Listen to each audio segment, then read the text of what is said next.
This is a face-to-face on Citi TV. My guest is Yofi Grant, the CEO of the Ghana Investment Promotion Center. COVID came, strangely, and turned everything upside down. Indeed. How did COVID affect our investments?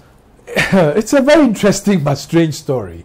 Because when COVID, the pandemic was announced and became pervasive all over in March, I just said, oh gosh, all the hard work we've done. It's going down. Yes, because borders were shut. Countries were in quarantine, economies were ground to the halt, major disruption everywhere, socially, financially, economically. There was disruption everywhere, and therefore for investors to keep flying around, that came to a standstill or stop at the moment. But you know what? The first quarter of this year, foreign direct investment we recorded was in the region of $180 million. Surprisingly, most of it in manufacturing. Wow. That means that the 1D, 1F must have hit some good, years. Okay.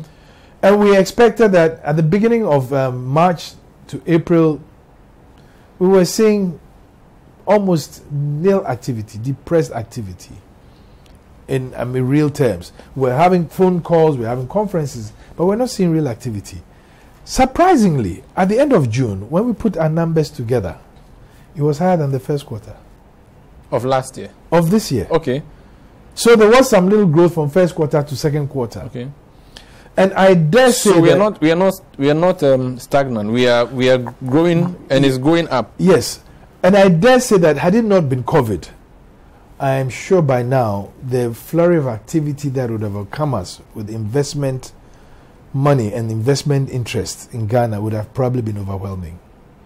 Really? Oh yes. When people have become, I don't know how you may be looking at things, but there are a lot of people who have lost their jobs and people are not coming in. Seriously, how is investment happening when there isn't even money to invest? Well, yeah, it's an enigma that we expected that we will see a real dip in investment. I was surprised that the second quarter registered $207 million of foreign direct investment.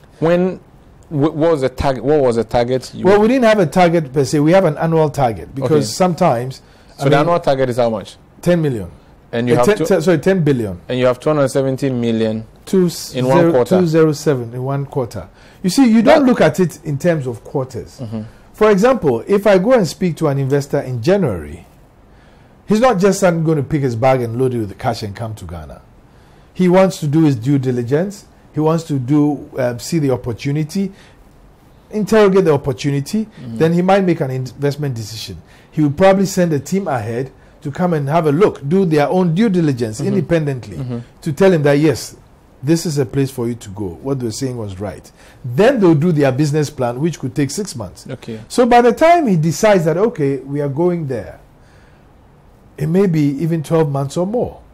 So it's not one that we say that we expect that this quarter will get this, the next quarter will get. But year on year, this quarter, the success has been chalked 270. Yeah, 207. 207. Have we done better than we did last year, the same quarter? Or you don't have the figures? I don't have the figures off the top of my head because there's a lot of numbers. Okay, let's talk about. So, Dumso is gone. So there's constant electricity supply. It's one of the key things people will look out for. Absolutely. How about taxes?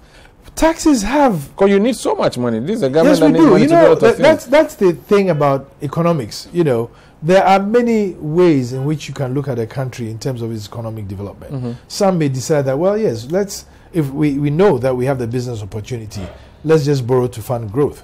Or let's just use our returned earnings, that is taxation, etc., to grow our economy. But if your economy is not growing, and if your economy is only based on your domestic side, and you don't have a boost in revenues from, say, exports, it gets a lot more difficult.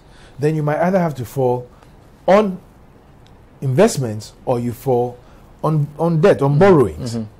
And it depends on what your philosophy is and how you execute it. But I will say that under President Akufo-Addo, he's clearly of the vision that we should, under Ghana Beyond Aid, which is a very transformation statement, we should use our own resources to grow.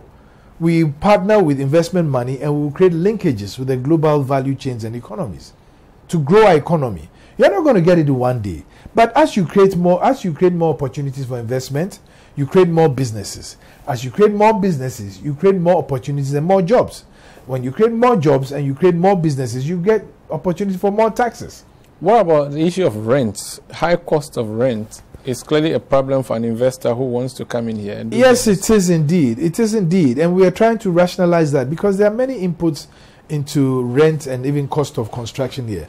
I'm sure you have ambitions of owning your own house, and so do many other people. But if you go and look at it and see, really, you really look in there, about 60 to 70% of the inputs of almost any construction are imported.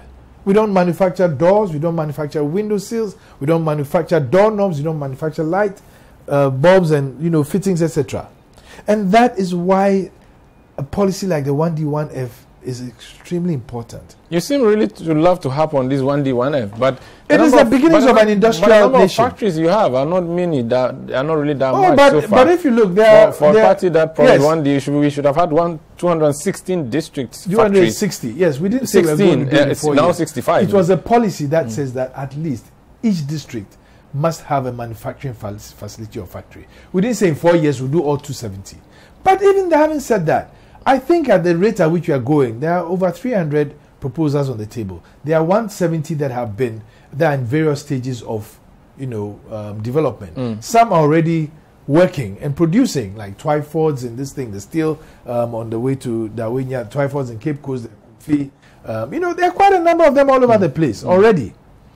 And we didn't say we're going to build a factory, meant that you're going to build a humongous global You say you're factory. changing the goalposts or you're changing the rules in the course of the game. You said you're going to build factories. Now you're saying you're providing technical support for factories. No. We never said that. We said it's a policy. Always remember, there's a difference between a policy and an activity. You can set a policy to say that, okay, every child must go to school.